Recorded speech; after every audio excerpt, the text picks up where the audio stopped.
Nous te levons, Seigneur Dieu, nous t'exaltons, nous te rendons toute la gloire, car toi seul tu es Dieu. Merci encore pour ta présence, Seigneur Dieu, durant ce temps, Seigneur Dieu, que nous avons passé devant toi.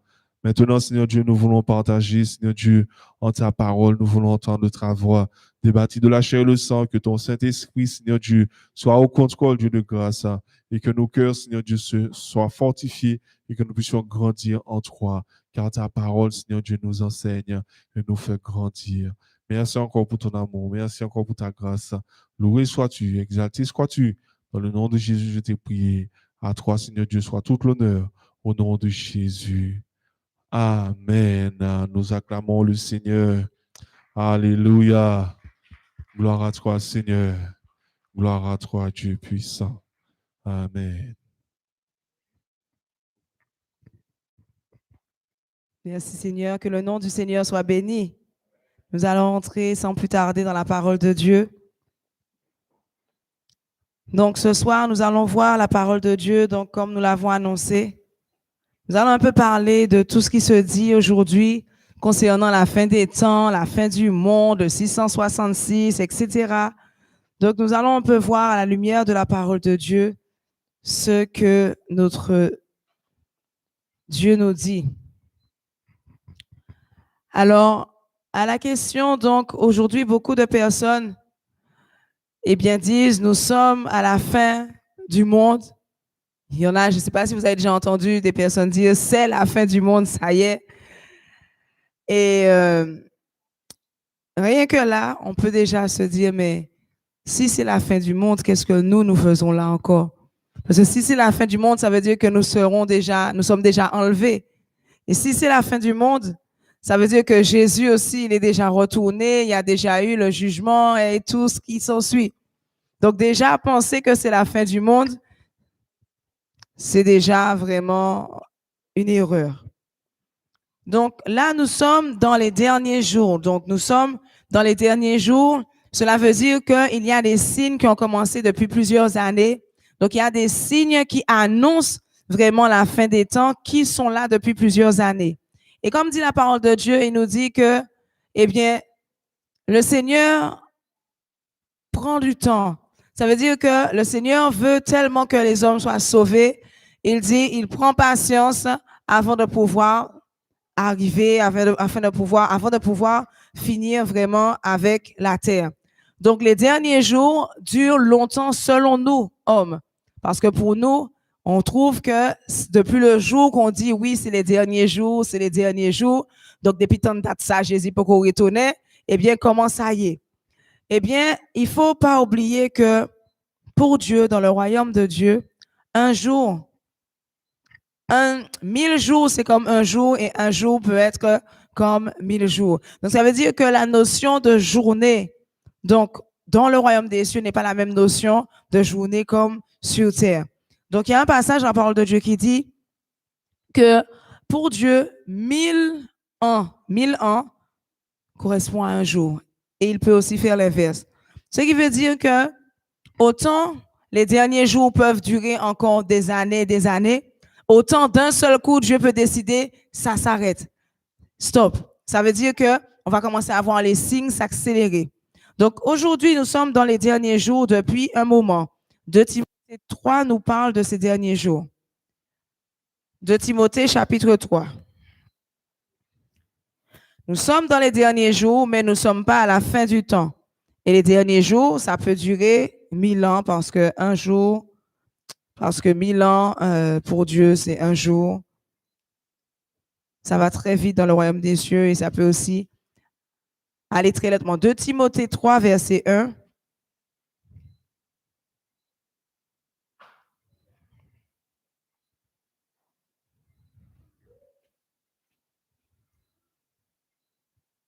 Sache que dans les derniers jours, il y aura des temps difficiles, car les hommes seront égoïstes. Ça, c'est ce que nous voyons déjà.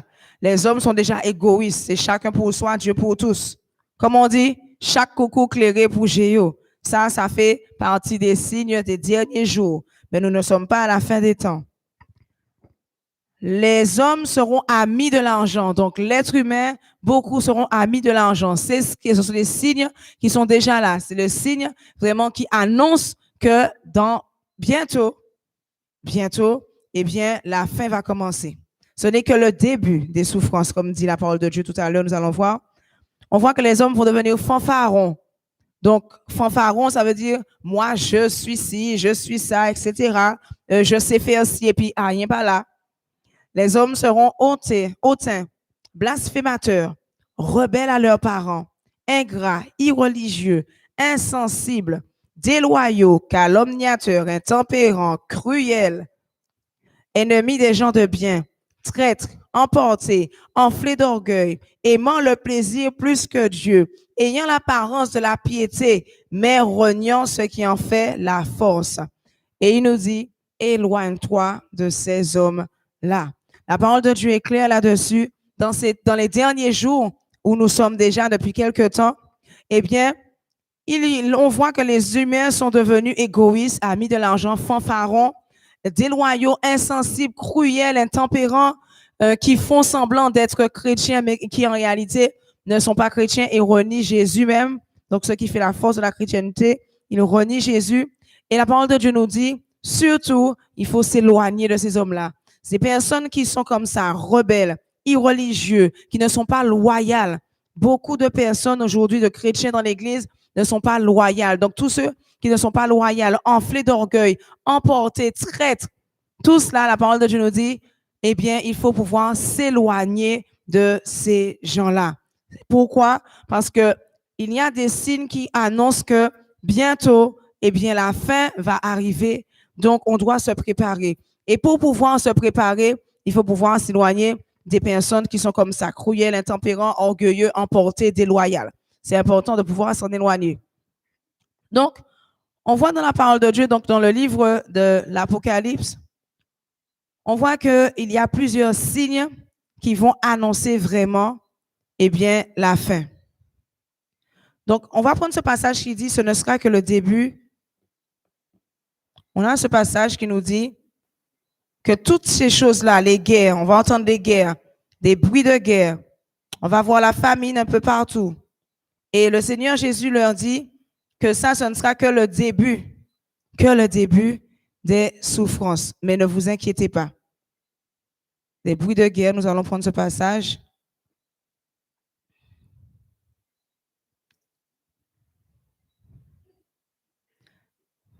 Matthieu 24, verset 6.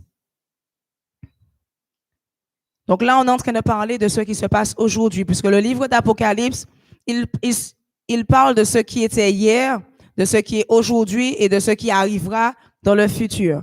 Là, nous parlons de ce qui est aujourd'hui. Aujourd'hui, nous sommes dans les derniers jours. Les derniers jours peuvent durer 1000 ans, les derniers jours peuvent durer 2000 ans, comme ils peuvent aussi durer, eh bien, 50 ans ou 30 ans, en fonction, eh bien, de la patience de Dieu. La patience de Dieu, tout simplement. Matthieu 24, verset 6, qui nous parle toujours des derniers temps. C'est affiché. OK. OK. Vous entendrez parler de guerre, de bruit de guerre. Gardez-vous d'être troublés.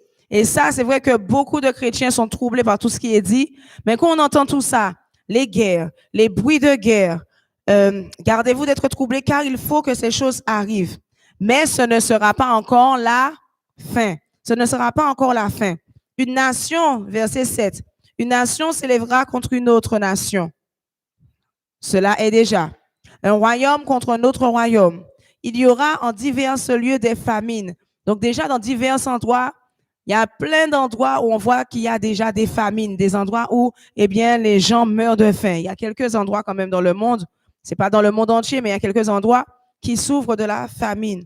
Il y aura des tremblements de terre. Donc, de temps en temps, comme ça, on entend des tremblements de terre par-ci, par-là. Tout ça, ce sont des signes de derniers jours, mais c'est pas encore la fin. Il dit, et on continue, tout cela, verset 8, tout cela ne sera que le commencement des douleurs. Donc, ce qu'on voit aujourd'hui, c'est juste un un petit commencement des douleurs, mais ce n'est pas encore la fin. Ce n'est pas encore la fin. Et il continue, il dit, alors, on vous livrera au tourment, on vous fera mourir et vous serez haïs de toutes les nations. Ça, on n'y est pas encore. Ce signe-là ne s'est pas encore accompli. Ça ne s'est pas encore accompli. Pourquoi? Nous, encore, en Martinique ou en France, même dans d'autres pays, toutes les nations ne nous détestent pas à cause de Jésus. Ce qui veut dire que ce signe-là n'est pas encore accompli. Il doit s'accomplir aussi. Donc, toutes les nations, on doit arriver à un moment où toutes les nations, donc on a dit toutes, ça veut dire que c'est le monde entier. Dans tous les pays, eh bien, les chrétiens seront haïs. Là, on n'est pas encore, ce signe-là n'est pas encore fait. Il n'est pas encore passé. Donc, tu vois que c'est un signe des derniers jours. On n'est même pas encore dans la fin des temps. Rien que dans les derniers jours, tous les signes ne sont même pas encore accomplis. Donc, ce signe-là qui dit que, eh bien, dans le monde entier, dans toutes les nations, eh bien, les chrétiens seront haïs. Ça n'est même pas encore accompli. Alors, plusieurs succomberont et ils se trahiront, se haïront les uns les autres. Donc, ça veut dire que chrétien pour frère, c'est pour le dénoncer frère accès. Ça veut dire que non, pas chrétien, non, c'est frère ça qui est chrétien. Non, c'est pas moi chrétien, non, c'est frère ça qui est chrétien. Moi-même, Jésus, je ne connais pas Jésus, non. Ça, c'est les signes des derniers jours. Mais ce n'est pas encore nous pour qu'on ait la fin des temps. Ça, c'est les derniers jours. On est toujours dans les derniers jours. Les derniers jours, on voit qu'il y a plusieurs faux prophètes qui s'élèveront et ils séduiront beaucoup de gens. Ce signe-là est accompli déjà. Il y a déjà pas mal de faux prophètes qui s'élèvent déjà dans le monde entier. Tu entends prophète ci, prophète ça, apôtre ci, apôtre ça, pasteur ci. Beaucoup de prophètes, surtout là, on voit vraiment des prophètes qui s'élèvent. Je suis le prophète envoyé de Dieu. Surtout pendant le coronavirus, même prophète à sous-prophète, multiplication de prophètes. Il y a eu des naissances de prophètes multipliées durant cette histoire d'épidémie. Donc ça, c'est un signe des derniers jours, pas la fin des temps, mais des derniers jours qui est déjà accompli. Et ces prophètes-là sont suivis par des milliers de personnes. Quand tu regardes, il y a des prophètes, je ne vais pas citer les noms, mais il y a des prophètes qui sont sur Internet, ils sont suivis par des milliers de personnes. Il y a un prophète là, une fois, qui a dit aux femmes, il parlait, sérieusement, il était sérieux, il parlait, et il dit au peuple, femmes, ou pas de mari, ou pas de personne pour aider, eh bien, débrouillez quoi à chercher l'argent, ou mettre bail quoi. Un prophète. Il a dit à son peuple, il a dit aux femmes de son peuple, bien sérieusement, je pense que peut-être que certains ont déjà entendu ce prophète-là. Il a dit ça, franchement.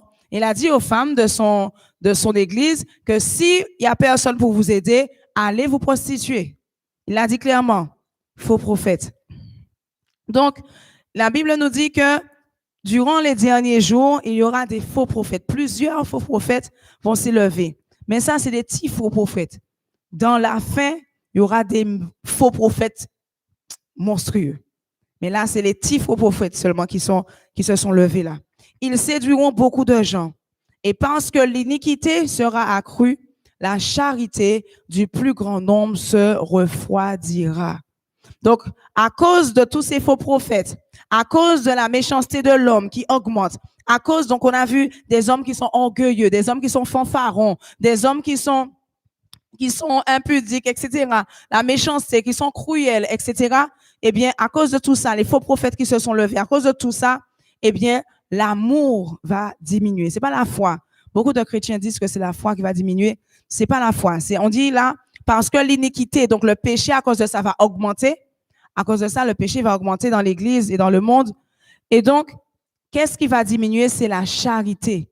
C'est pas la foi. La charité va diminuer. L'amour va diminuer.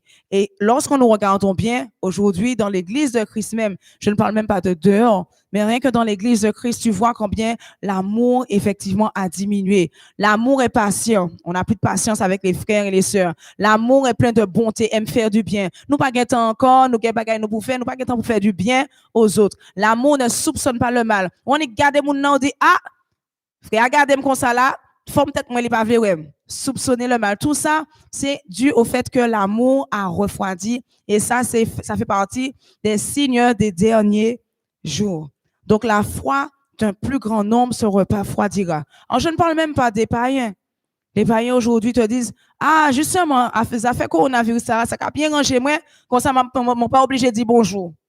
Il y en a qui l'ont dit, hein, ça les arrange. Ils sont pas obligés de faire la bise. Justement, c'est très bien comme ça. L'amour refroidit de plus en plus. Ça, c'est ce qui est écrit, ça fait partie des signes des derniers jours. Et il dit, mais celui, malgré tout ce qu'on va voir, les tremblements de terre, la famine et tout ce qu'on a dit, les faux prophètes, etc., celui qui persévérera jusqu'à la fin sera sauvé. Ce qui veut dire que malgré les faux prophètes, malgré la méchanceté, malgré l'impudicité, malgré vraiment tout ce qu'on va voir, les tremblements de terre, la famine, les guerres, les royaumes contre les royaumes, tout ce qu'on va voir encore, qu'est-ce qui s'est pas accompli? On va voir aussi, eh bien, les chrétiens qui vont être haïs. Malgré tout ça, il dit, il faut tenir ferme. Parce que Jésus nous a dit, je suis avec vous jusqu'à quand? Jusqu'à la fin du monde. Ça veut dire que tant que la fin du monde n'est pas arrivée, Jésus sera avec nous et on doit tenir ferme. Et il dit, c'est seulement celui qui va persévérer jusqu'à la fin. Ça veut dire que celui qui aura été bouillant seulement au début, il était zélé seulement au début, et puis à la fin, là, il ouais tout ça bagaille, en pile moun hypocrite dans l'église, en pile faux prophète, faux pasteur, il garde il ouais, et en pile, moun qui méchant, qui orgueilleux, qui vole, qui mentaine en dans l'église là. Et puis il dit, bon, m'te zélé, bon, m'quitter ça parce que moi, trop bagaille dans l'église. Il dit, même si cette personne-là a été le plus zélé, même du monde entier, à partir du moment qu'il n'a pas persévéré jusqu'à la fin, il ne sera pas sauvé. Il dit, mais celui qui persévérera jusqu'à la fin sera sauvé. C'est pourquoi il ne faut pas se laisser troubler par tout ce qu'on dit. Il faut se concentrer justement à vraiment faire en sorte de connaître mieux Jésus, de vraiment être en connexion avec Dieu. Lorsque, eh bien, un malade passe, Seigneur, dis-moi comment faire. Est-ce que je dois guérir? Lorsque malade passe, tu dois voir celui-là à la fois, tu guéris. Lorsque un démon passe, tu dois savoir cette personne a besoin d'être délivrée, etc. Il faut que vraiment on puisse avoir cette communion avec Jésus. Quand lorsqu'on a besoin de savoir quelque chose, on sait, Seigneur, j'entends ta voix. Telle situation dans ma vie, telle situation dans ma vie, Seigneur, qu'est-ce qui se passe? Tout de suite, il y a la connexion. Et il te répond, voici ce qui se passe dans mon enfant. Il n'y a pas de mystère en Dieu. Et parce que le Seigneur nous a dit, rappelez-vous, il a dit, il révèle ses mystères cachés à ses enfants. Donc, ce qui veut dire que depuis où c'est petit, mon Dieu, pas de mystère pour vous. Pas de bagaille qui est bizarre, pas de bagaille qui est caché. Dès que tu es enfant de Dieu, eh bien, tu demandes à Dieu. Tu regardes seulement le Père, tout de suite, tu vas voir le problème. Et donc, ça, c'est important de ne pas s'occuper de toutes ces choses-là, mais de fixer les regards sur la parole de Dieu et de veiller aux signes. C'est quand même pas mal de savoir les signes, mais c'est surtout important de cultiver sa communion avec Dieu. Quand tu vois le signe de la fin des temps comme ça, il faut au contraire te dire, OK, comment je vais faire pour gagner des âmes pour Christ? Comment je vais faire pour édifier le corps de Christ? Quel talent que Dieu m'a donné? Comment je vais faire pour... je vais commencer à entrer dans le jeûne, dans la prière plus profondément pour pouvoir avoir une relation intime avec Jésus. C'est ce qu'il faut faire pour que, eh bien, au dernier jour, on ne soit pas surpris. Parce que la Bible nous le dit, que beaucoup de personnes qui disent Seigneur, Seigneur n'hériteront pas du royaume des cieux. Pourquoi? Parce qu'en fait, ils disent Seigneur, Seigneur le dimanche, peut-être le mardi ou bien le vendredi, mais dans la semaine, ils ne sont pas du tout sur ça. Il y a des personnes qui ouvrent leur Bible seulement à l'église. Ils n'ouvrent pas leur Bible du tout à la maison. Et c'est quelque chose de très grave parce que la parole de Dieu, c'est une lampe à nos pieds, une lumière sur notre sentier. La parole de Dieu, c'est l'épée de l'esprit qui nous permet de combattre le diable. Donc, quelqu'un qui ne lit pas sa Bible, c'est quelqu'un qui a perdu le combat d'avance. Même s'il est le plus gros intercesseur, même si c'est le plus gros prieur qui existe sur la planète Terre, s'il ne lit pas sa Bible, il a perdu le combat d'avance. Donc, c'est vraiment important de le comprendre. Nous sommes, oui, dans les derniers jours, mais il faut s'approcher plus de Dieu. Ne pas perdre de temps sur les soucis, sur la dépression. Si tu es en dépression, va en jeûne, va en prière, va dans la parole de Dieu, mets de la louange, mais il ne faut pas perdre de temps parce que à n'importe quel moment, on peut passer des derniers jours à la fin du monde. À n'importe quel moment. Certes, quand on va commencer à arriver à la fin du monde, il y aura encore d'autres signes. On va le voir dans un instant. En gros, on va survoler parce que quand même, le livre d'Apocalypse est assez vaste. Mais il faut savoir qu'aujourd'hui, nous ne sommes pas à la fin du monde, mais on est dans les derniers jours. Dans les derniers jours. Donc, nous voyons vraiment que ces derniers jours, eh bien, ils sont là. Ces derniers jours sont là. Et pourquoi ils durent aussi longtemps? Le Seigneur nous a dit que ne pensez pas que je tarde à venir ou bien que je ne vais pas venir. Il nous l'a dit. Il a dit, je prends patience pour que un maximum d'hommes soient sauvés. Dieu veut que tous les hommes soient sauvés. C'est pour ça qu'il prend patience. Mais le jour où il va dire assez, c'est assez, il va pas prévenir. Et il dit que celui qui sera connecté à lui saura quand est-ce qu'il va venir à peu près. Il ne saura pas exactement le jour, l'heure, la date, parce que même Jésus ne le sait pas. Mais celui qui est connecté à Jésus, eh bien, il est connecté au Saint-Esprit de Dieu. Lorsque Dieu va arriver, il saura. Il sait que ça va pas trop tarder. Il sait que ça va pas trop tarder. Par contre, toutes les personnes qui ne seront pas connectées, qui seront connectées aux choses de ce monde, connectées à l'argent, connectées au travail, connectées au péché, ils sont concentrés vraiment sur les choses de ce monde, sur les soucis de ce siècle, ils seront surpris. Parce qu'il a dit qu'il va venir comme un voleur. Il va venir comme un voleur, ça veut dire que c'est un jour qui va surprendre comme la femme, eh bien, qui est surpris par des contractions. C'est comme ça que Jésus va venir sur ceux qui ne seront pas prêts. C'est pour ça qu'on dit toujours marcher tout paré. Marcher tout paré, c'est une belle phrase, mais il faut vraiment le vivre. Marcher tout paré, ça veut dire que tu marches, mais tous les jours, tu parles de Jésus. Tous les jours, tu prêches l'évangile. Tous les jours, eh bien, tu accomplis la volonté de Dieu, tu obéis à Dieu. C'est ça, marcher tout sauvé. Marcher tout sauvé, c'est tous les jours, tu es en communion avec Dieu. Tu es en communion avec sa parole. Tu marches là tout sauvé. Ça, c'est marcher tout sauvé. Mais celui qui est toujours fatigué, toujours dans son travail, toujours préoccupé par les soucis de ce siècle, cette personne-là marche pas sauvée du tout. Donc, c'est vraiment important de pouvoir marcher réellement tout sauvé. Ça veut dire marcher dans l'obéissance à la parole de Dieu. Je ne pas dire ou capable de faire un seul coup. Tu ne vas pas être parfait un seul coup. D'ailleurs, la parole de Dieu nous dit que lorsque nous aurons fait des efforts pour devenir saints, pour marcher dans la sanctification, puisqu'il nous a appelés à être saints, donc pour marcher dans l'obéissance, se soumettre à la parole de Dieu. On aura fait des efforts pour pouvoir aimer son prochain, pour pouvoir parler de Jésus, pour pouvoir faire la volonté de Dieu. Lorsque nous-mêmes, on aura fait les efforts nécessaires, arriver à un certain niveau, c'est Dieu lui-même qui va nous amener à la perfection. Donc, toi-même, tu ne pourras pas t'amener à la perfection, mais tu peux aller à la sainteté. Ça veut dire que tu peux, eh bien, arriver à obéir à la parole de Dieu, à être en communion avec Dieu, avoir un langage divin, avoir un comportement divin. Et quand Dieu aura vu que tu as fait l'effort de marcher dans la sanctification, lui-même à un niveau donné va te prendre et va t'emmener à la perfection. Donc ça, c'est vraiment très important de pouvoir arriver afin de ne pas être surpris lorsque, eh bien, Dieu va pouvoir venir. Alors, prenons maintenant le livre d'Apocalypse, on va le survoler pour voir un peu les grandes étapes de ce qui va annoncer la fin du monde et la fin du monde.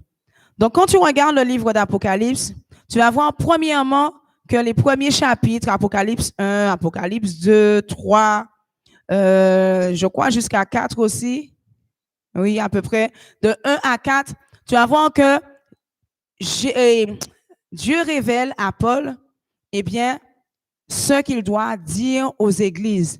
Donc, ça veut dire que là, il va révéler des choses présentes. Là, il ne parle pas de futur, mais il parle du présent. Et il parle de différents types d'églises, des personnes. On va voir quelques exemples. Il dit, par exemple, il y a des églises qui font des œuvres pour Dieu. Apocalypse chapitre 2, qui font des œuvres pour Dieu, qui aiment Dieu, qui sont fidèles dans le service de Dieu, qui sont constants dans le service de Dieu, qui font beaucoup plus d'œuvres qu'avant. Ça, c'est un type d'église. Donc, c'est une église qui aime faire les œuvres, qui sont constants. Ça veut dire que c'est une église qui, il n'y a pas modélagué, ce qu'on appelle modélagué. Ça veut dire que un coup, ils sont chauds, un coup, ils sont pas chauds. Un coup, ils sont chauds, un coup, ils sont pas chauds. Là, cette église-là, ils étaient constants. Ça veut dire qu'ils étaient toujours motivés, ils ne descendaient jamais. Toujours motivés, ils faisaient toujours des œuvres pour Dieu, de bonnes œuvres. Ils étaient toujours là, fidèles au service de l'église. Mais, ce que cette église avait comme défaut, c'est qu'il laissait la femme Jézabel, qui se dit prophétesse, enseigner et séduire ses serviteurs. Donc, il y a un esprit qu'on appelle l'esprit de Jézabel.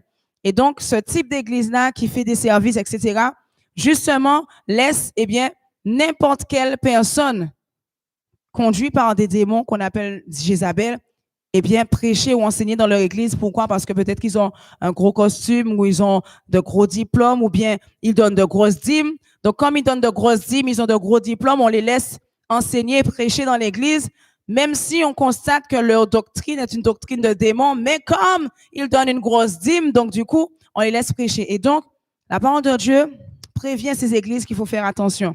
Donc, ça veut dire que là, Dieu prévient, eh bien, les hommes, les humains, donc ces enfants qui sont l'église qui serait dans ce cas-là, il faut arranger ça avant que la fin arrive. Par exemple, il a pris encore un autre type d'église. Il dit, par exemple, cette église-là, il y a l'église dans le chapitre 3 où il dit, je sais que tu passes pour être vivant et pourtant tu es mort.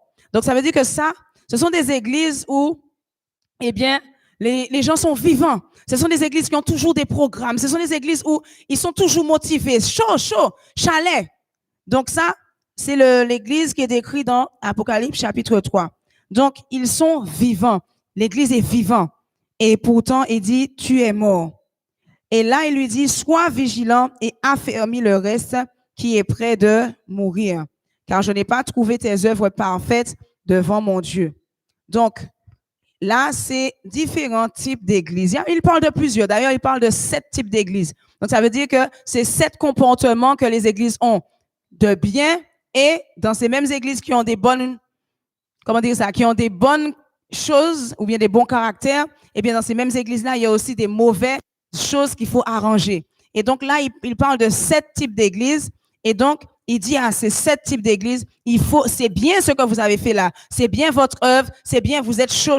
C'est bien, vous aimez les faire la volonté de Dieu. Enfin, vous aimez surtout travailler dans l'église. Mais voici telle chose qui ne va pas, telle chose qui ne va pas, telle chose qui ne va pas. Pourquoi le Seigneur révèle ça? C'est parce qu'il sait que malgré toutes ces œuvres que ces personnes font, malgré toute leur constance, malgré le fait qu'ils sont chauds, malgré, eh bien, ils font du bien peut-être aux autres, lorsque la fin va arriver, il ne va pas passer.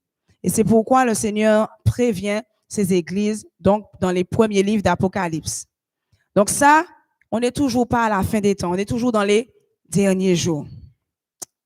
Après ça, on va commencer à entrer à un autre niveau. Donc c'est le niveau où, eh bien, ils vont ouvrir les seaux, et puis dans chaque seau, il y aura vraiment un fléau qui va tomber sur terre.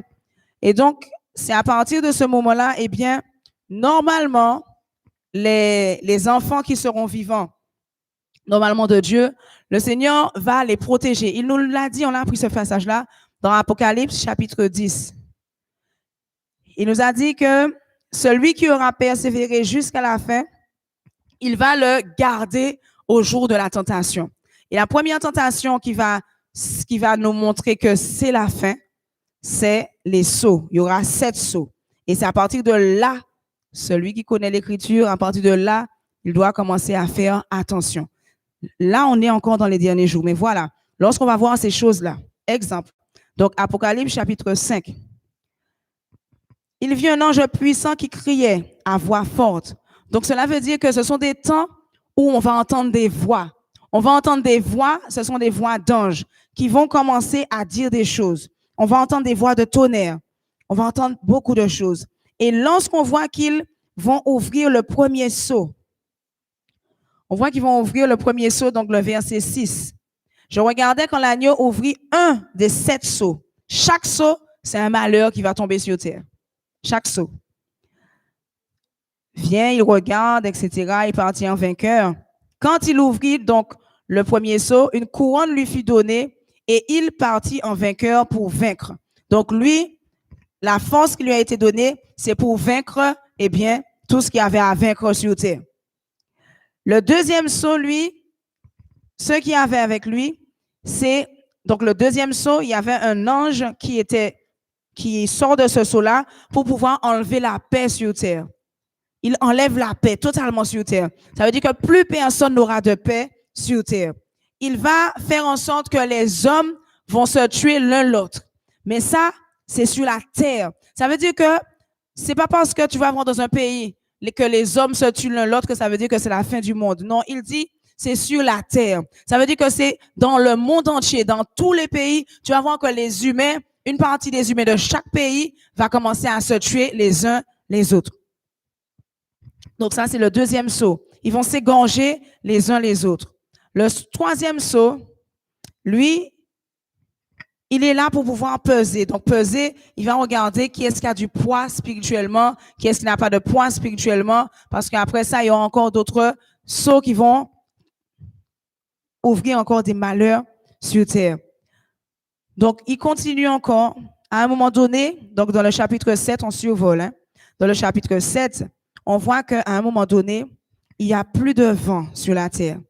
La mer, les arbres. Donc, après cela, je vis 4 anges aux 4 coins de la terre. Ils retenaient les 4 vents de la terre afin qu'il ne souffle point de vent ni sur la terre, ni sur la mer, ni sur aucun arbre. Donc, ça veut dire qu'à un moment donné, il n'y aura pas de vent nulle part sur terre. La météo sera affolée. Tu vas entendre la météo qui va commencer à dire, nulle part, il y a du vent. Normalement, il y a toujours du vent. Même si c'est 10 km/h, il y a toujours du vent partout sur la terre. Même si vous pas senti, mais il est là quand même. Il y a toujours du vent. Il n'est pas fort, mais il est toujours là. Mais là, il dit, il n'y aura pas de vent du tout. Alors, imagine-toi, là où il fait, dans les pays là où il fait chaud, comme chez nous, comme ailleurs, eh bien, il n'y aura pas de vent du tout à ce moment-là. Et là, il y aura encore un autre ange qui va descendre pour pouvoir faire du mal à la terre et à la mer. On ne décrit pas vraiment le mal qu'il va faire, mais il va descendre pour faire du mal. Et tu vas voir que vraiment, il y a énormément comme ça, le 5e, le 6e, le 7e saut. On voit vraiment que il y a des choses vraiment horribles qui vont se faire. Après ça, tu as les trompettes. Tu as les trompettes. Alors là, les trompettes, vraiment, alors le premier, donc concernant les sauts, c'est ce qu'on appelle la tribulation, la grande tribulation. Il y aura des martyrs. Vraiment, les chrétiens seront encore plus tués.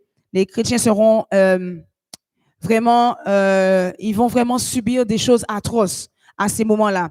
La grande tribulation, ça va être un moment vraiment difficile. La grande tribulation, il y aura aussi, donc on revient à Apocalypse 6, au verset 8, il y a un qui va amener, donc il y a un sceau qui va amener la mort. Ça veut dire que il y a un ange qui va passer et avec lui, il aura la mort. Ça veut dire que partout où il va passer, il a le pouvoir de tuer 1/4 de la terre. Il va faire périr les hommes par l'épée. Ce même ange va faire périr les hommes par la famine, par la mortalité et par les bêtes sauvages. Donc, ça veut dire qu'il y a un ange parmi eux qui va détruire 1/4 de la terre. 1/4, donc 1 sur 4. 1 sur 4, ça veut dire quoi? On n'y est pas encore aujourd'hui. Il y a environ 7 à 8 milliards de personnes sur Terre. Donc, quand tu divises, on va dire 8 par 4, ça te fait combien? 2, 4, 6, 8. Ça te fait 2 milliards. 2 milliards de personnes vont mourir en un seul temps. 2 milliards, on n'a jamais vu ça. Aujourd'hui, on parle de COVID qui a tué des gens, des milliers. On n'est pas encore au milliard. Je crois qu'on est peut-être à 1 million et encore. Mais milliards, c'est beaucoup. Milliards, il me semble que c'est 9 zéros qu'il y a dedans. Il y a 2 milliards de personnes qui vont mourir d'un seul coup par l'épée, par la mortalité, par la famine. Des bêtes sauvages vont sortir des champs pour pouvoir manger les gens pas par milliers, non? Les gens vont mourir par milliards. Donc, des bêtes sauvages vont sortir de partout pour pouvoir manger les gens et comme ça, d'un seul coup. Donc, 2 milliards de personnes vont mourir en un seul temps. Sans compter les autres fléaux. Ça, c'est la grande tribulation. Et la parole de Dieu, si nous avons normalement la grande tribulation, si toi et moi, nous avons bien été fidèles et nous avons persévéré jusqu'à la fin, on ne va pas voir la grande tribulation. Le Seigneur nous a dit qu'il va nous garder de ça. Parce qu'il n'y a aucun papa qui aurait aimé que ses enfants puissent subir une souffrance aussi atroce. Mais ça, ce n'est que le début.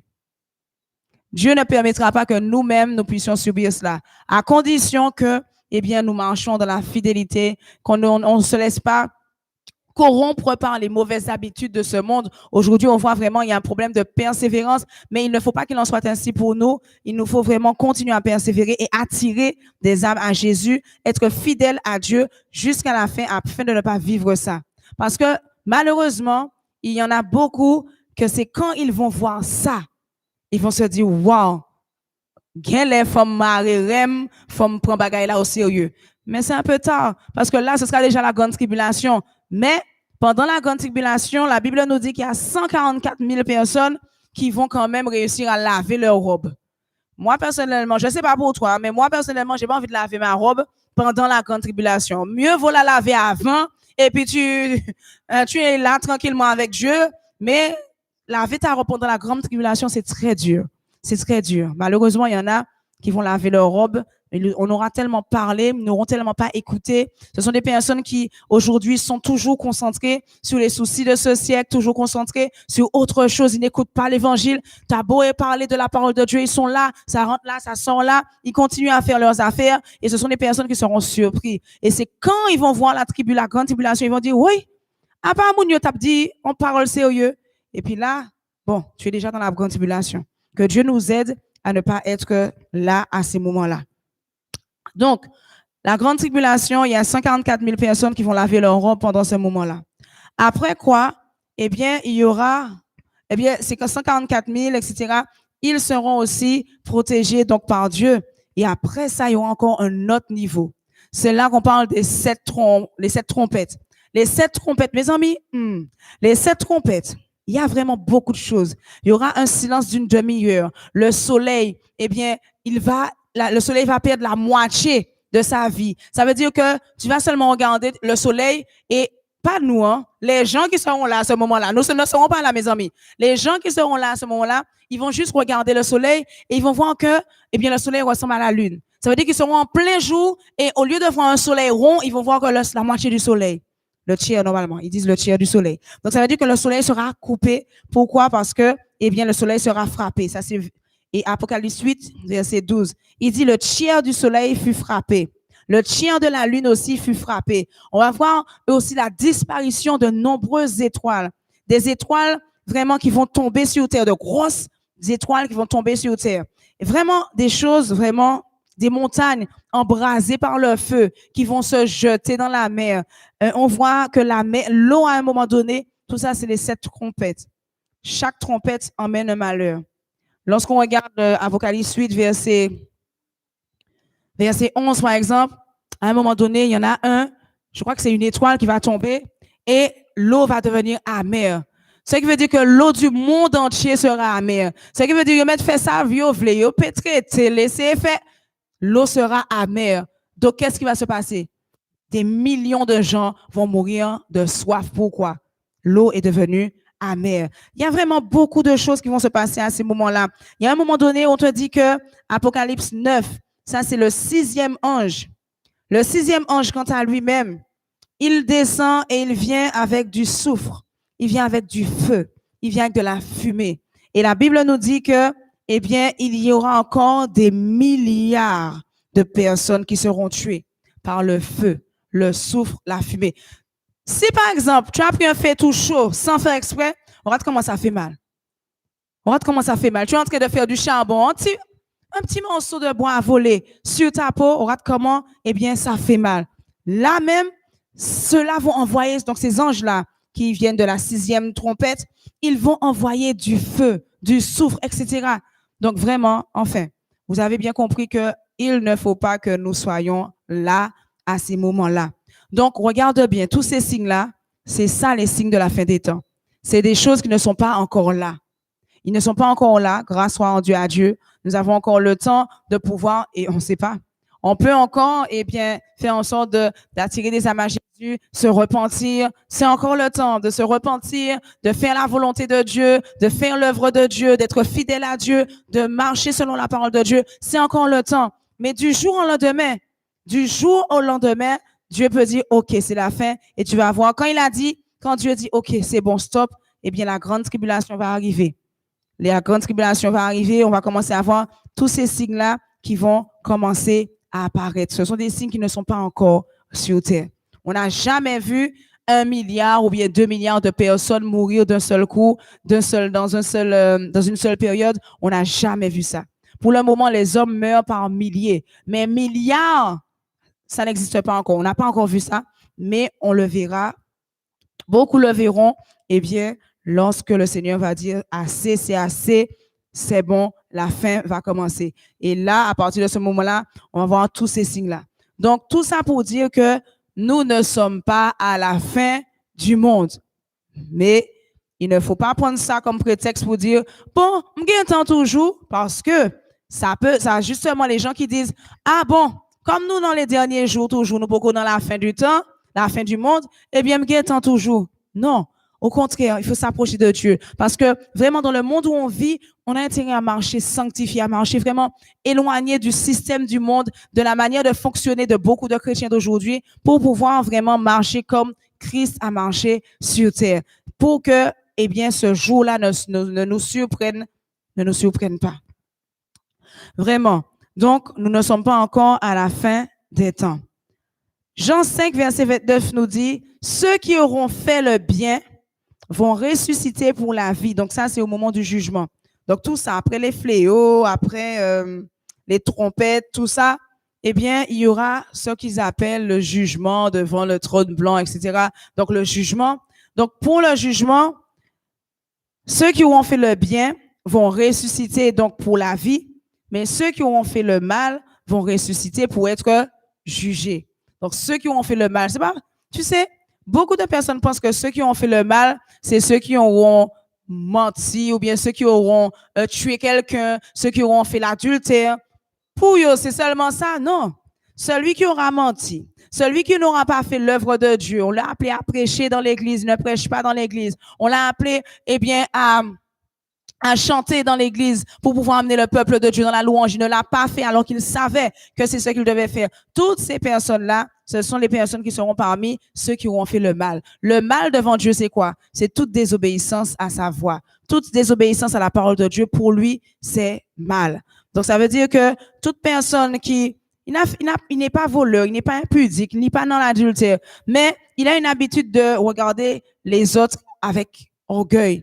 Quelqu'un qui est orgueilleux. Il n'a rien d'autre comme péché, mais l'orgueil. Il fera partie aussi, si il ne se repent pas, il fait aussi partie vraiment, eh bien, des personnes qui vont être ressuscitées pour, eh bien, le jugement dernier. Voilà, en gros, c'est ça. Et autre, donc concernant maintenant la marque de la bête. Est-ce que jusqu'ici, il y a des questions? Remarque? Pas de questions, ça va? Ok, c'est clair. Ok, donc nous serons enlevés, etc. Donc il y aura l'enlèvement pour ne pas qu'on puisse subir toutes ces choses-là. Oui, c'est aussi bien.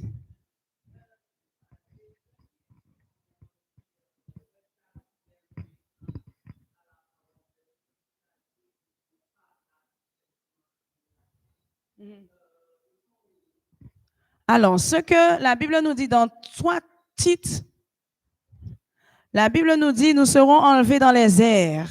Donc, il faut savoir que Dieu habite dans les cieux. Donc, il dit qu'à un moment donné, il dit, nous serons enlevés dans les airs. Nous connaissons ce passage-là, qui nous dit que nous serons enlevés dans les airs. Je crois que c'est dans Tite.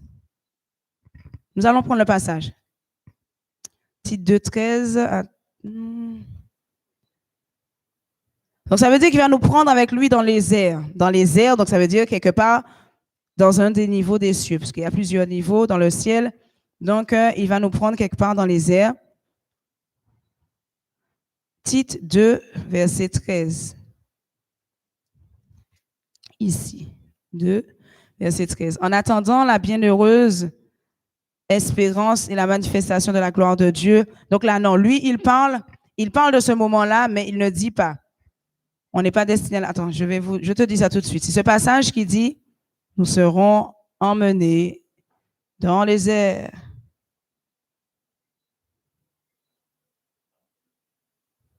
OK.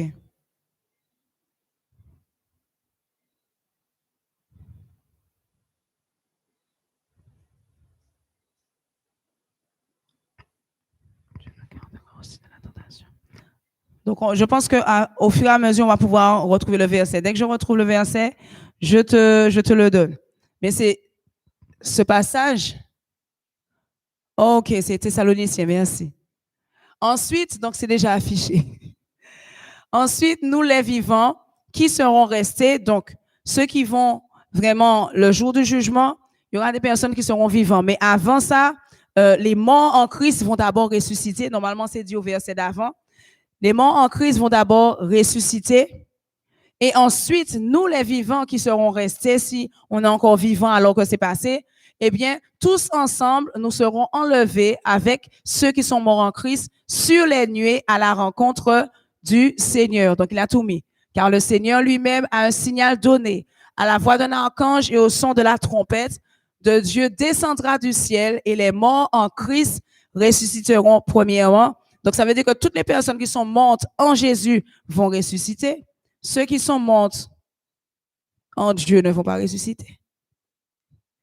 Mais ceux qui sont morts en Jésus vont ressusciter. Pourquoi je dis ceux qui sont morts en Dieu? C'est parce qu'il y a beaucoup de religions et beaucoup de personnes qui vont à Dieu directement sans passer par Jésus. C'est Dieu, Dieu, Dieu, je passe par toi parce que je suis un serviteur fidèle, donc je peux aller directement à Dieu. Sauf que Dieu a dit, non, nul ne peut venir au Père s'il ne passe par mon Fils Jésus.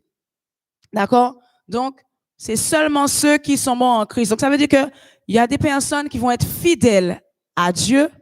Peut-être qu'ils vont dire Dieu, ils vont travailler pour Dieu, etc. Dieu, Dieu, Dieu. Mais s'ils ne sont pas passés par Jésus, eh bien, ils ne seront pas ressuscités au dernier jour. C'est pour ça que la parole de Dieu dit, mon peuple meurt faute de connaissance. Et l'ennemi le sait. C'est pour ça qu'il fait en sorte que les chrétiens n'aiment pas la parole de Dieu. Soit. 1 Thessaloniciens, donc 4, nous dit, car le Seigneur lui-même a un signal donné, à la voix d'un archange, au son de la trompette, Dieu descendra du ciel et les morts en Christ ressusciteront premièrement. Ensuite, nous les vivants qui serons restés, nous serons tous ensemble enlevés avec eux sur des nuées à la rencontre du Seigneur dans les airs. Donc, c'est dans les airs. Où exactement, on ne sait pas, parce que je sais que la parole de Dieu nous parle de plusieurs cieux. Donc, il y a plusieurs niveaux de ciel. Donc, où exactement il va nous emmener, on sait qu'on sera dans les airs. En attendant. Parce que la fin, n'oublions pas que ce qu'on appelle le paradis, ce sera sur terre. Ça veut dire qu'il va faire descendre une nouvelle, la terre sera totalement détruite, et il va faire descendre une nouvelle Jérusalem dans laquelle nous allons tous habiter avec le Seigneur. Donc, dans les airs, c'est juste un moment. C'est pas définitif. Donc, voilà. Voilà pour la réponse à la question. Donc, nous serons enlevés dans les airs à la rencontre de notre Seigneur en attendant que tout ça se passe. OK? OK. D'accord. Donc, s'il n'y a pas d'autres questions, on va continuer. Sœur Sibylle, il n'y a pas de souci.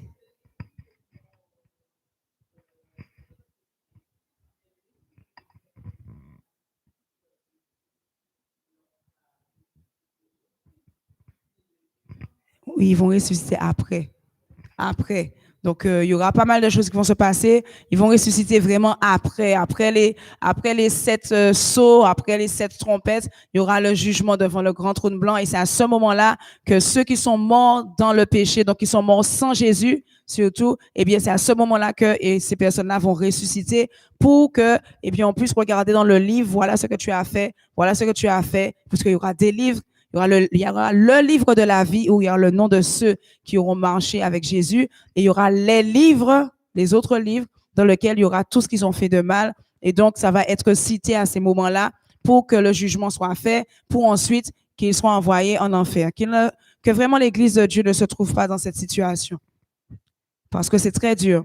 Parce que, là, je sais pas si tu te rappelles, on a subi à un moment donné une tempête qui a pris l'électricité, l'eau, tout ça.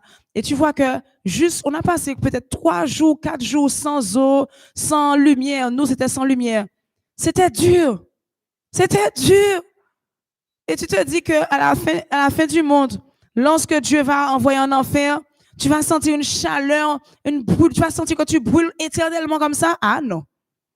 T'as pas de ventilateur. On avait chaud, on n'en pouvait plus. Ti lumière, prend 3 jours. Je me sentais c'est comme si c'est l'éternité qui était arrêtée. Parce que tu as pas de ventilateur, ou pas ni rien, ou pas ni télé, ou pas ni rien. Et là, l'enfer, l'éternité. Là, c'est juste 3 jours, c'est juste quelques années qu'on fait sur terre. On sent déjà une souffrance. Des fois, tu sens seulement une petite souffrance, un petit moment. Tu vois comment c'est dur, peu importe la souffrance. Tu vois comment c'est dur. Tu as l'impression où tu as même mouru tellement c'est dur. Et tu te dis, déjà la grande tribulation et tout ça, mais tu te dis la fin l'enfer, c'est l'éternité. Donc ça finit jamais. Ah, mes bien-aimés, allons faire en sorte de ne pas se trouver là et faisons en sorte d'aider d'autres personnes à ne pas se trouver là aussi. Pas pour nous seulement, il ne faut pas être égoïste, il ne faut pas garder la bonne nouvelle, l'évangile de Christ. Pour nous-mêmes, il faut aussi l'annoncer à d'autres personnes. Pas l'enfer, l'évangile de Christ. Il faut leur annoncer Jésus parce que c'est Jésus qui va leur permettre de s'en sortir. L'enfer, bon, c'est une connaissance qu'on a qui est importante, mais ce que Dieu nous a demandé d'annoncer, c'est pas l'enfer, c'est Jésus. C'est Jésus. Donc, j'ai répondu à la question. OK. C'est bon? S'il y a d'autres questions, n'hésite pas, puisque c'est pour ça qu'on est là. Frère Jean-Paul. Oui.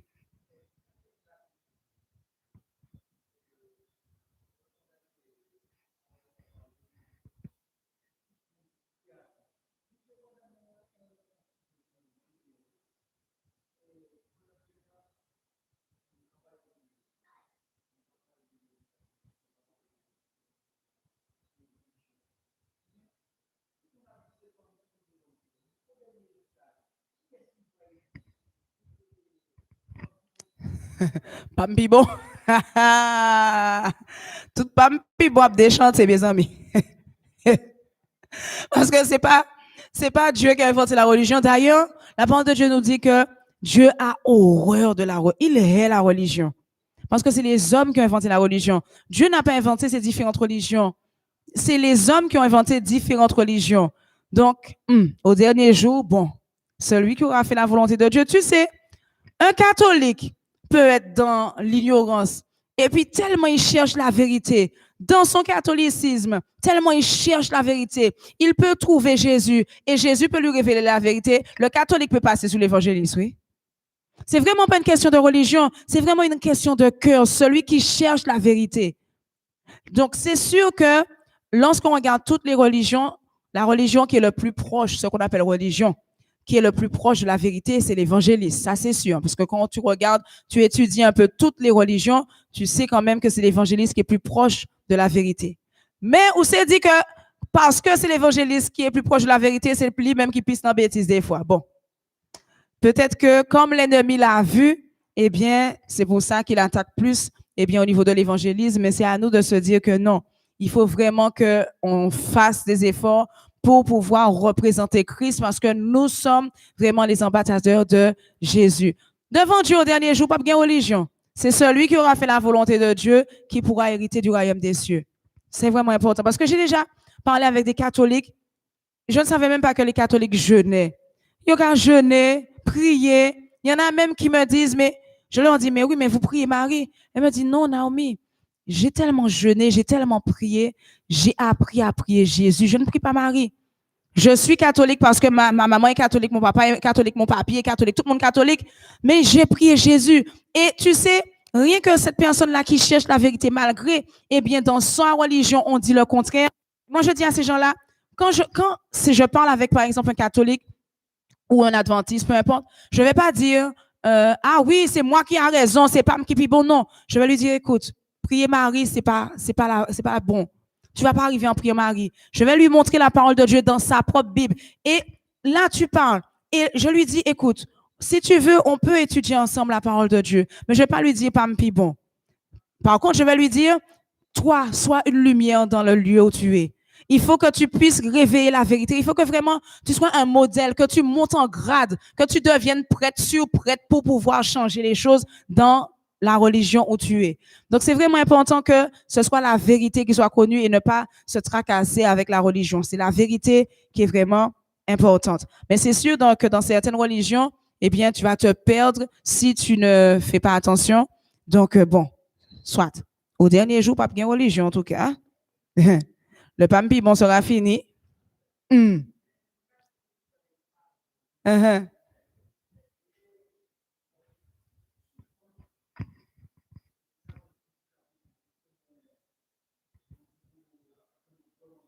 Mhm. Oui.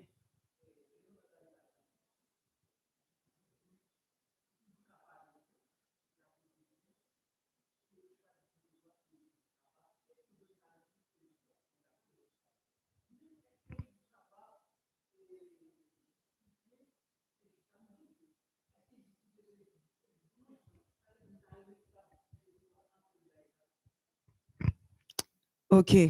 Ça, c'est vrai que c'est un gros sujet de controverse entre les religions. Donc, l'histoire de samedi, de dimanche. Vite fait, rapidement, sans entrer dans les détails, eh bien, la parole de Dieu nous dit une chose concernant le sabbat. Il dit c'est le 7e jour.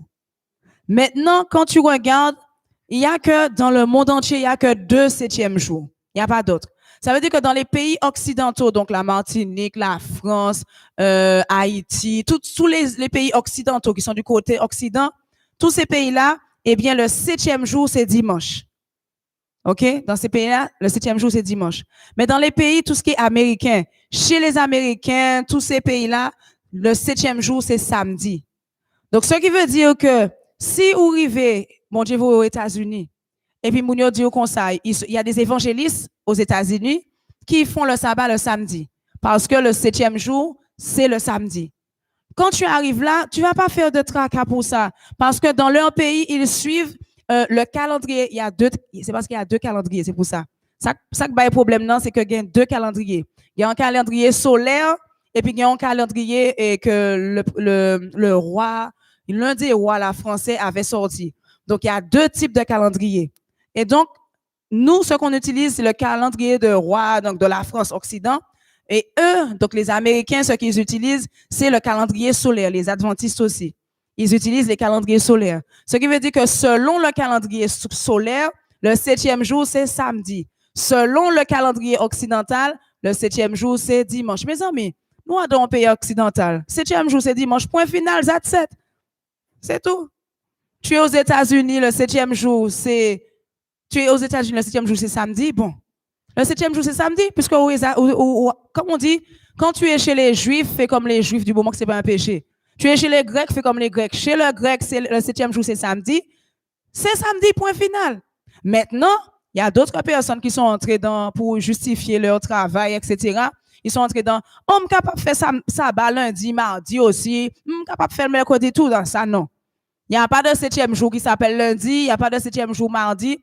2 seuls 7e jours qu'il y a dans le monde, c'est samedi ou dimanche. Voilà. En gros, c'est ça, pour ne pas entrer dans trop de détails. OK?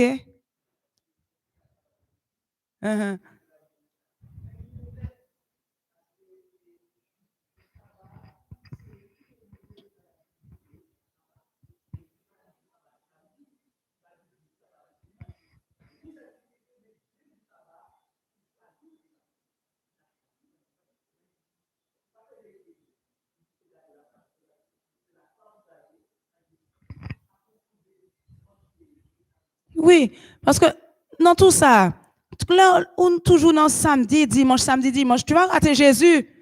Jusqu'à lorsque Jésus va arriver, Jésus va te dire, qu'est-ce que tu as fait? T'as calculé, on a fait samedi, dimanche, là, Jésus n'a pas fait rien, non? Bon.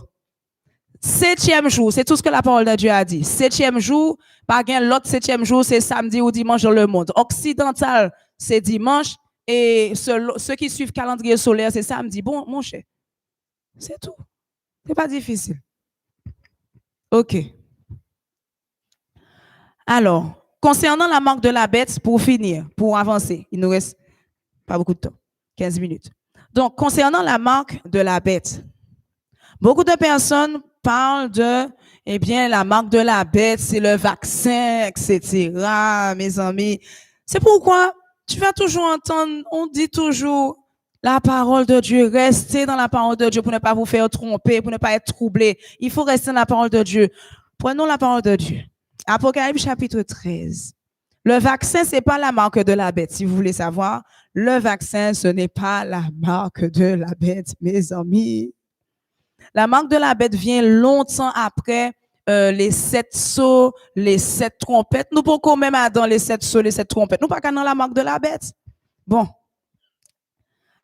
Apocalypse chapitre 13. Bon, le peuple meurt faute de connaissance, mais qu'il n'en soit pas ainsi pour nous.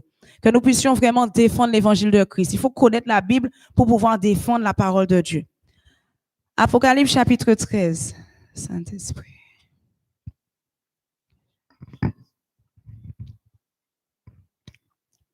OK. Verset 11. On va commencer par le verset 11 parce que la lecture est un peu longue. Puis je vis monter de la terre une autre bête qui avait 2 cornes, semblables à celles d'un agneau, et qui parlait comme un dragon. Elle exerçait toute l'autorité de la première bête en sa présence, et elle faisait que la terre et ses habitants adoraient la première bête, dont la blessure mortelle avait été guérie. Elle opérait de grands prodiges, même jusqu'à faire descendre du feu du ciel sur la terre à la vue des hommes. Et elle séduisait des habitants de la terre par des prodiges qui lui étaient donnés d'opérer en présence de la bête, disant aux animaux, aux habitants de la terre, de faire une image de la bête qui avait la blessure de l'épée qui vivait. Et il lui fut donné d'animer l'image de la bête afin que l'image de la bête parlât et qu'elle fit que tous ceux qui n'adoraient pas l'image de la bête fussent tués. Et elle fit aussi que tout petit et grand, tous petits, grands, riches, pauvres, libres, esclaves, reçussent une marque sur le front droit et sur la main droite et sur leur front. La marque de la bête sera où? Sur la main droite et sur le front. Le vaccin est où? Là. Là ou bien là. Déjà, là, on voit qu'il y a un problème.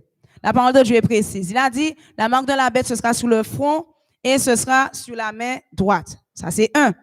Ensuite, lorsque tu regardes, bon, il te dit, c'est le 666. C'est ici la sagesse que celui qui a de l'intelligence calcule le nombre de la bête. C'est un nombre d'hommes et ce nombre est 666. La marque de la bête, il te dit, il va faire que tous l'adorent. Donc, lorsque tu lis la parole de Dieu, tu vas voir que la marque de la bête, ce sera quelqu'un, bon, lorsque tu vois, c'est vraiment, on lit la parole, on voit que c'est un genre d'antéchrist qui va se lever et qui va obliger le monde entier à porter la marque de la bête. On n'y est pas encore. On n'y est pas encore. Ce sera quelque chose qui sera mondial. Ça veut dire que tous les pays, sans exception, il y a une personne, un être, semblerait-il que ce soit une personne, qui va se lever. Je ne sais pas si c'est une personne ou pas, il faut bien lire. Mais en tout cas, il y a quelqu'un qui va se lever dans le monde, qui va faire une genre d'alliance avec le monde entier. Et à partir de ce moment-là, il va imposer à ce que le monde entier puisse porter cette marque-là. On n'y est pas encore. Chaque pays a son président, chaque pays a son maître. Donc, on n'y est pas encore. Ce sera un qui va dominer sur toutes les nations. Il va se lever, il va sortir de nulle part. Ça veut dire que c'est pas un qu'on va connaître, qu'on va voter pour lui. Il va sortir de nulle part, il va se lever, il va dominer sur toutes les nations et il va obliger à toutes les nations à porter un sceau sur le front et sur le bras. Et on saura que c'est le 666. Ça se saura. Le vaccin, laissez le vaccin de la personne en paix. Le vaccin n'est pas le 666. Vraiment, il est important de vraiment lire la parole de Dieu. Après les 7 sceaux, après la grande tribulation, après les trompettes, ça va se faire. Dans les zones, soit pendant les trompettes, mais ça va se faire dans les zones là. Pas avant. Pas avant. Donc avant ça, il faut que tu aies vu au moins la grande tribulation. Pas toi, pas moi, mais les gens qui vont rester là, qui n'auront pas obéi et qui auront traîné un peu des pieds, ils vont voir ça après la grande tribulation et après les 7 trompettes.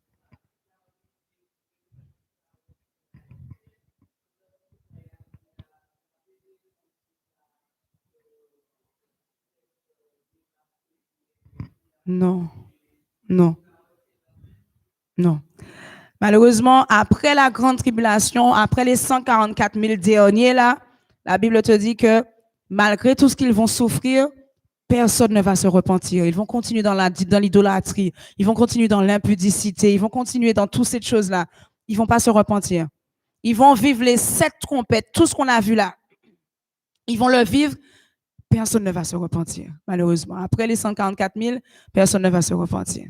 C'est ce qui est écrit. Donc, voilà. Que vraiment le Seigneur puisse nous aider à vraiment parler de Jésus réellement, à connaître le vrai évangile, à ne pas dire juste Jésus t'aime. Jésus t'aime, c'est bien. Jésus t'aime, c'est bien, mais il faut connaître. Il n'a pas dit Jésus t'aime.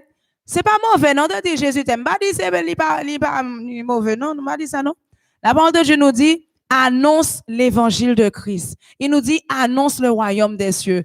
Mais il faut savoir c'est quoi le royaume des cieux. Il faut savoir c'est quoi l'évangile de Christ. Et ça, il faut vraiment que, bon, on l'a pas encore fait, mais on va bientôt le faire si Dieu nous le permet. On va bientôt le faire vraiment, un groupe vraiment d'évangélisation, eh bien, pour qu'ils puissent aller évangéliser. C'est vraiment important de pouvoir le faire. Mais même nous, personnellement, même si nous ne sommes pas dans un groupe d'évangélistes, parce que évangéliste, c'est un don qui est à part. Donc, même si nous ne sommes pas dans un groupe d'évangélistes, mais nous avons tous été appelés à faire des nations des disciples de Jésus. Donc, au nom de Jésus-Christ, tu dois te lever, apprendre qu'est-ce que le royaume des cieux, apprendre qu'est-ce que l'évangile de Christ pour pouvoir l'annoncer aux autres. Dans le travail, tu parles avec quelqu'un, tu parles de Jésus. Tu annonces que Jésus est mort pour que, eh bien, tu puisses être sauvé. Beaucoup de païens sont là. Ils sont dans la souffrance. Parce que le monde d'aujourd'hui est toujours en train d'accuser, toujours en train de dire, ah, ou pas bon, ou pas digne, etc. Donc, ils sont là en train de s'effondrer. Vous savez, la France, là, l'Europe, Martinique, France, tous ces pays-là qui sont affiliés à la France, c'est l'un des pays où il y a le plus de suicides au monde. Pourquoi? Parce que c'est un endroit où vraiment on accuse beaucoup. C'est un endroit où vraiment il y a beaucoup de pression. Donc voilà, les gens ont besoin de connaître Jésus. Ils ont besoin de connaître ce Jésus qui va pouvoir les délivrer de la dépression. Ce Jésus qui ne va pas regarder à leurs défauts. Ce Jésus qui ne va pas regarder au fait que, eh bien, dans le passé, ils ont été des meurtriers. Dans le passé, ils ont été des impudiques. Ils ont été des adultères. Ils ont besoin de connaître ce Jésus qui veut seulement qu'ils viennent tels qu'ils sont pour que lui-même puisse les changer. C'est vraiment important que nous-mêmes, nous puissions annoncer ce Jésus-là. Pas ce Jésus qui condamne, c'est même pas Jésus. Les personnes il y a beaucoup de chrétiens qui malheureusement évangélisent mais condamnent. C'est moi qui ai raison, c'est mon évangile c'est ma religion qui est bien. On arrive dans la condamnation. Tu es prostituée, sors de la prostitution avant de pouvoir venir dans l'église. Oui, je t'invite à l'église, mais tu es prostituée, sors d'abord de la prostitution avant. Non. Il a dit, viens tel que... Jésus qui est Jésus a dit, viens tel que tu es. Mais les gens qui ont l'esprit de pharisien vont dire, Jésus a dit ça, mais moi, l'homme, je vais dire, sors d'abord de ta prostitution avant de venir. Comment elle peut faire? Il n'a pas Jésus. Comment il peut faire pour sortir de la drogue? Il n'a pas Jésus. Ne lui dis pas, sors d'abord de la drogue et ensuite viens à l'église. C'est pas grave. Il va venir à l'église avec sa loque qui tombe jusqu'à terre. C'est pas grave. C'est Jésus qui va le changer. Jésus va entrer en lui. Il va apprendre à connaître Jésus. Mais aujourd'hui, on a trop de chrétiens qui sont plus saints que Jésus. Beaucoup de chrétiens sont plus saints que Jésus. Puisque si Jésus dit à la prostituée, moi, je te pardonne, mais ne recommence plus. Mais le pharisien dit, il faut la lapider. Il y a beaucoup de pharisiens encore dans l'église d'aujourd'hui et nous devons vraiment lutter contre ça dans la prière et pouvoir évangéliser et défendre l'évangile de Christ. Donc vraiment, que le Seigneur nous conduise, que le Seigneur nous enseigne, qu'on puisse vraiment savoir qu'on n'a pas à être troublé. Les bruits de guerre, tout ce qu'on entend, la famine, les tremblements de terre dans quelques petits endroits, c'est des choses qui sont normales. C'est effectivement les derniers temps. Oui, mais c'est pas la fin du monde. Donc, il faut vraiment accélérer dans l'évangélisation parce que plus ça va, plus les hommes deviennent méchants, plus les hommes, eh bien, deviennent fanfarons, plus les hommes deviennent orgueilleux. À n'importe quel moment, Dieu peut dire, assez, c'est bon. Et Jésus, pour la première fois, va se mettre en colère. Tu n'as jamais vu Jésus en colère. C'est toujours Dieu qui est en colère parce qu'il ne supporte pas le péché. Mais pour la première fois, Jésus, à la fin, il se mettra en colère. Quand Jésus va se mettre en colère, c'est fini pour tout le monde. Parce que celui qui intercède pour les hommes sur terre, c'est Jésus. Le jour où Jésus s'est fâché, il a dit, OK, c'est bon, je n'intercède plus. Vous avez fait assez, je vous ai donné assez de temps. Eh bien, tous les signes-là vont commencer à s'accomplir. Et s'accomplir, et beaucoup seront surpris. Que ce jour-là ne nous surprenne pas, que nous puissions être de lumière autour de nous, que nous puissions vraiment aider les autres à comprendre la parole de Dieu, que vraiment on puisse vraiment manifester l'évangile de Christ, annoncer l'évangile de Christ à ceux qui ont besoin, annoncer l'évangile de Christ, eh bien, à ceux qui sont perdus. Il y a des riches qui ont de l'argent, mais ils se suicident. Ils ont des problèmes, ils ne sont pas en paix. Et ils ne savent pas que la paix est en Jésus. Pourquoi ils ne savent pas que la paix est en Jésus? Parce que beaucoup de chrétiens qui sont à l'église depuis 30 ans, 50 ans n'ont pas eux-mêmes la paix.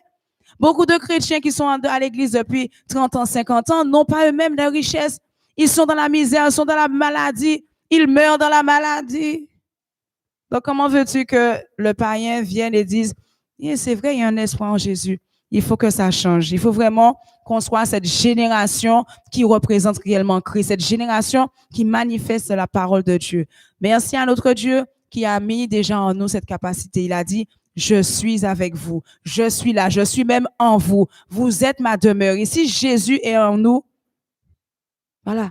La parole de Dieu nous a dit ce matin, j'ai envoyé le passage sur le groupe ce matin, toute chose concourt au bien de ceux qui aiment Dieu. Et il dit aussi, je vais le prendre rapidement pour finir. C'est ce passage, je crois qu'il était dans le livre de Romains. Est-ce que tu l'as lu ce matin, le passage que j'ai envoyé sur le groupe? OK. C'est ce passage qui nous dit,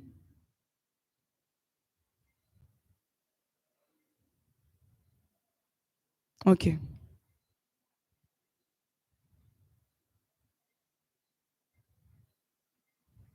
Ah, mais c'est devant moi.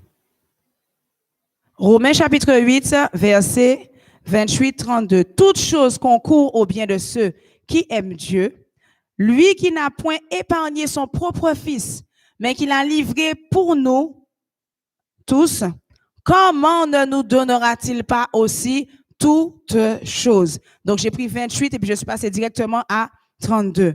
Donc, premièrement, il nous dit tout ça pour vous dire que Dieu est avec nous et on est capable de le faire parce que Dieu est avec nous. C'est lui qui le fait, c'est pas nous qui le faisons. Il dit que toute chose concourt au bien de ceux qui aiment Dieu. Donc, ce qui veut dire que peu importe les circonstances qu'il y a autour de toi, eh bien, même si pour les autres, c'est une mauvaise chose, mais pour toi, ça va concourir à ton bien. Donc, ça veut dire que, par exemple, dans une entreprise où on va licencier des gens, eh bien, au contraire, toi, on va te faire monter en grade. Dans une société où il y a des problèmes d'argent, eh bien, toi, au contraire, tu vas avoir des business de personnes, eh bien, qui ont dû abandonner à cause de la crise économique. Toute chose concourt au bien de ceux qui aiment Dieu. Ton ennemi a préparé un plan pour toi. Il a préparé diable pour toi, poudre pour toi. Toute chose concourt au bien de ceux qui aiment Dieu. Ça veut dire que cette poudre-là, au contraire, va devenir, je prends un exemple, va devenir un engrais pour pouvoir fortifier une plante. Par exemple, donc, toute chose concourt au bien de ceux qui aiment Dieu. Toute chose. Donc, ce qui veut dire que Dieu est avec nous. Donc, l'évangile que nous prêchons là, qui est l'évangile de Christ, elle doit se manifester dans nos vies parce que la puissance de Dieu est déjà en nous par le nom de Jésus. Au nom de Jésus, nous pouvons tout. Et il a dit que si Dieu n'a pas épargné son propre Fils, il a livré son Fils pour nous, comment il ne va pas nous donner la puissance? Comment il ne va pas nous donner la force? Comment il ne va pas nous donner, eh bien, tout ce qui est écrit comme promesse dans la Bible? Ce n'est pas possible. Il ne peut pas tuer son propre Fils, mettre son propre Fils sur une croix pour que nous, on puisse avoir la domination. Et puis aujourd'hui, on n'a pas de pouvoir, on n'a pas de puissance, on meurt de n'importe quelle façon. C'est pas normal. Le Seigneur, il a parlé et il l'a déjà mis en nous. C'est nous qui devons saisir la victoire que notre... C'est comme quand il dit, vous allez beaucoup voir de la souffrance et sûrement vous allez souffrir à cause du nom de Jésus. Mais prenez courage, j'ai déjà vaincu. Ça veut dire que la victoire est déjà là. On doit juste prendre la victoire. C'est tout ce qu'on doit faire. On doit prendre la victoire au nom de Jésus et vraiment être prêt pour que lorsque Dieu dit assez, c'est assez, pour que ne pas que le dernier jour nous surprenne et puis on dit, oh, tête chargée. C'est trop tard. Vraiment, ne soyons pas surpris. Préparons-nous. Marchons selon la parole de Dieu et nous ne serons pas surpris, nous, nos familles et tous ceux qu'on aura amenés à Jésus. Ça, c'est vraiment important d'y penser. Voilà, c'est ainsi que nous allons terminer notre moment. S'il n'y a pas d'autres questions, OK. En tout cas, que Dieu vous bénisse, que Dieu vous fortifie, que Dieu nous encourage. Tenez bon, ne regardez pas à ce que vous voyez autour de vous, mais tenez bon dans la parole de Dieu. Tout ce que tu entends autour de toi, ne regarde pas, mais regarde qu'est-ce que la parole de Dieu dit. Et surtout, demande au Saint-Esprit de Dieu de vraiment te diriger sur la lecture de la parole de Dieu. Parce qu'il y a des choses que tu lis et que tu ne comprends pas tout de suite, mais avec l'aide du Saint-Esprit de Dieu, eh bien, tu vas réussir à le comprendre et ça va s'appliquer dans ta vie. Soyez bénis, soyez encouragés. Alléluia, on acclame nos bon Dieu. Merci Seigneur pour sa parole. Alléluia, le Seigneur, il est grand. Nous allons nous mettre debout et nous allons terminer. Merci pour présence nous. Merci d'être que nous t'ai fait déplacement pour un si grand moment ça que nous passer devant le Seigneur. Dieu de grâce et de miséricorde, nous te levons, nous glorifions ton nom et nous t'exaltons. Merci, Seigneur Dieu, pour ce moment que nous avons passé, Seigneur Dieu, ce moment édifiant, Père éternel, où nous avons entendu, Seigneur Dieu, en ta parole, Seigneur Dieu, ta voix à travers, Seigneur Dieu, de ta servante, hein, Dieu de grâce. Hein. Père, tu es grand, tu es tout-puissant, fortifie chacun d'entre nous afin que nous ne puissions pas promener, Seigneur Dieu, des regards inquiets, mais que nous puissions fixer nos yeux, Seigneur, sur toi et sur toi seul. Hein.